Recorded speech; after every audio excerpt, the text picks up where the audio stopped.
All right, Zach, let's start with you here, and then Dustin, once we get going. All right.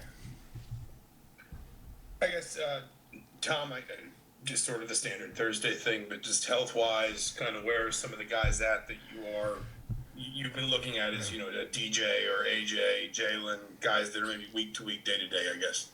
Yeah, so I would say right now after today's practice, we'll meet with our medical staff afterwards here to get the final update. But still game time decision with DJ and definitely making lots of progress. Jalen Williams, same thing, game time decision for him. AJ Barner as well, definitely getting some positive signs with him. I know that was one that definitely was concerned about. So progressing there. Javon Swinton should be good to go, and so and then Cam Jones is going to be, some more time. All right, Dustin and Jack. Hey, Tom, this is obviously another injury question, but I don't know if we heard about Khalil Benson's status after Saturday. I know he went down. I wasn't sure if he's still dealing with stuff, if he's good to go, or where does he stand? Yeah, he's practiced this week, and he is good to go. So appreciate you asking. All right, Jack and Tyler. Hey, Tom. Obviously, Aaron Steinfeld got his first start last week. I'm curious kind of the development you've seen from him since fall camp. I know you've always thought highly of kind of his ball skills, but I guess the way that he's developed into a more complete tight end, what have you seen in that aspect? Yeah, he's working extremely hard.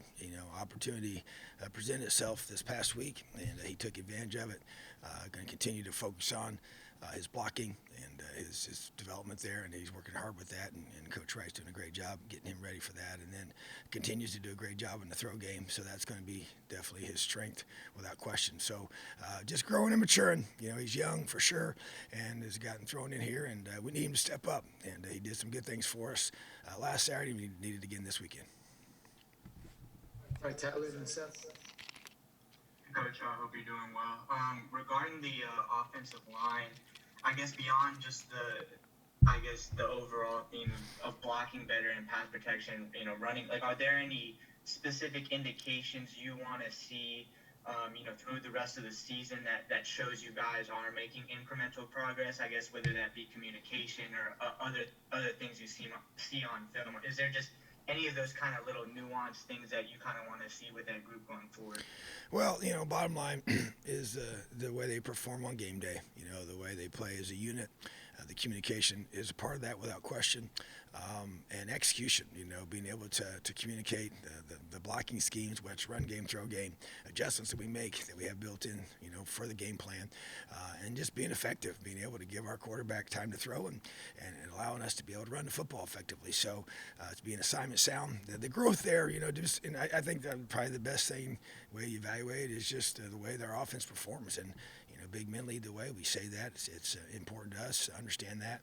And those guys taking that personally and this current situation to be able to respond. So Coach Carey's obviously done a great job this week working with those guys. And it's definitely a process you go through. But at the same time, what I want to see is I just want to see them play better. I want them to be able to do a great job so we can be effective as an offense. And the bottom line is that as each individual unit group performs at a high level, that allows our offense to be able to score points and finish drives and allow us to win football games. Seth and Mike. Just of the teams you've played so far this year, Maryland allows the most passing yards per game, and obviously you throw it as much as anyone in the country. Just how big an opportunity is this for Connor in the passing game to really get something going on Saturday? And what? Well, I think is always the case. When you play defenses, they have certain schematic things you want to take advantage of. So there's no question. We got to be able to throw the football on Saturday. That's what we do. We got to be able to run the football more effectively than we have been, and we got to be able to do a great job of executing in the throw game. So whatever their plan is going to be, we'll find out here soon enough. And our guys, our receivers, have to do a tremendous job of getting open and protecting our quarterback up front. That includes the running backs, and then the quarterback as well is a part of that. And him to be able to stay in the pocket and complete balls. So yeah, it's a big part of our offense is throwing the football, and but there's a toughness that we have to have, and that we want to make sure we always play with in the run game and the throw game and everything we do. All right, Mike and then Zach. Yeah, just continuing on Maryland's profile, it looks like, statistically anyway, they've struggled a little bit to get off the field on third down. I know that's a point of emphasis for you. It seems like it's going to be a key aspect of this game. What are you seeing as kind of the keys for you guys to be able to sustain drives on Saturday? Yeah, I think when you think about, and you've heard me talk, about staying on the field, and when you talk about the style of offense that you play with, it's about, executing to be able to convert on third downs, because that allows you, for obvious reasons to stay on the field. So, and then defensively, we're trying to do the opposite. So, but at the same time, to be able to be very, very, sound in our protections and very, very sound in the execution of our calls in third downs, because you have those shots, whether they're third mediums, third longs, third shorts, whatever those might be. That is going to be, you mentioned it as a key indicator for the success of the teams in this game, and I think it's going to be a big deal, on both sides of the football. We got to do a great job defensively of getting off the field on those third downs, and they do a great job throwing the football too. So, but yeah, we got to be able to execute the call. We got to be able to make sure our guys are catching the football, and we do a good job of that most of the time. It's got to be 100%, and to me that's the mindset, that's the expectation, is to be able to be very, very successful on third downs, because that's going to allow us to keep those drives moving, keep us on the field, allow us to eventually score more points. Second and Tyler. Just kind of going back, and we've asked you in a couple of different ways, and I'm not asking you obviously to put down Coach Hill or anything like that, but just what have you liked in what you've seen from the way Coach Carey has approached that position, and sort of managing that group, and maybe trying to ingratiate himself with a group of players that he just hasn't, really known for a long time? Yeah, it's about, moving forward. We make a tough decision, and you press on from that. And so bringing in Coach Carey to be in that role, what I see from him, and this is my charge to him, is, man, just be you. Just coach to your personality.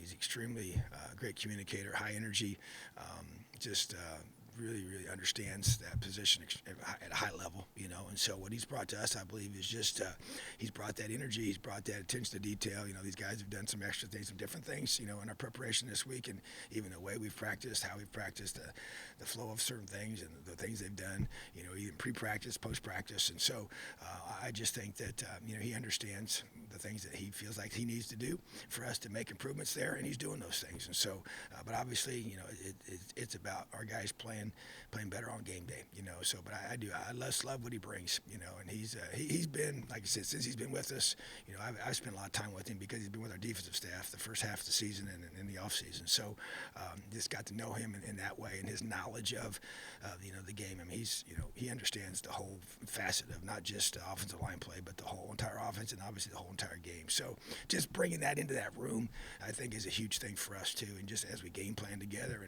and work together to play complementary football to help our team be successful. So I think he's brought a lot without question, and then specifically the offensive line is just that mindset that you got to have, that toughness, that edge about you, and that confidence that you create through your drill work and your preparation. So obviously it's the process we're going through, and I'm expecting our guys to be able to continue to grow and build that room. All right, Tyler, last one. Coach, I was talking to Brandon Shelby and Chris Keys, and they were just saying how Chris was from like a pretty small town in Mississippi. I guess, what do you just remember from his recruiting process, and what kind of stood out to you of wanting to get him to IU? Yeah, Collins, Mississippi. So just not a very big place, small school. I recruited that area when I was coaching at Ole Miss, and the thing that stuck out to me was his length, his athleticism. He not many people knew much about him, and matter of fact, I think he didn't have any ranking whatsoever.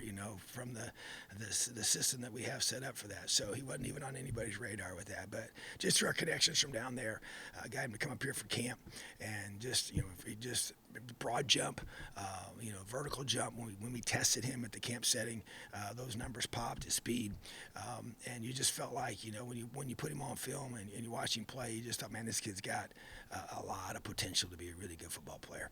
And so, but then you also got to get him into when you bring him here, you're going to a whole different environment. From the size of the town, to being on this type of campus and the size of the campus and everything. So you got to adjust all that and being far from home. And so, but it's just been neat to see him. Last year was so tough because of the ACL injury that was setting back quite a bit. So, but I saw a quiet guy that was fun to be around. Great mom, she's awesome, loves him, takes care of him, has held him accountable. He respects her, he loves her. I love that. We look for that. He understands that he's been held to a standard of doing things the right way, and that matters. And so he's just come up here, and it's just taken a little longer because of, I think, the injury to get him where we need him to be. And I was so proud of him last week. But he's got to build off of that. He's got to continue to grow in that, and his attention to detail and his urgency and everything that he does. And so he's a pretty laid-back guy, and so we try to really help him grow with that. And so we're seeing progress without question. And so I just think that you just saw the raw materials of a really potentially high-level football player at the corner position because he's long and athletic. Thanks, Tom. Awesome. Have a great day. Leo. Hey, Dustin, where are you?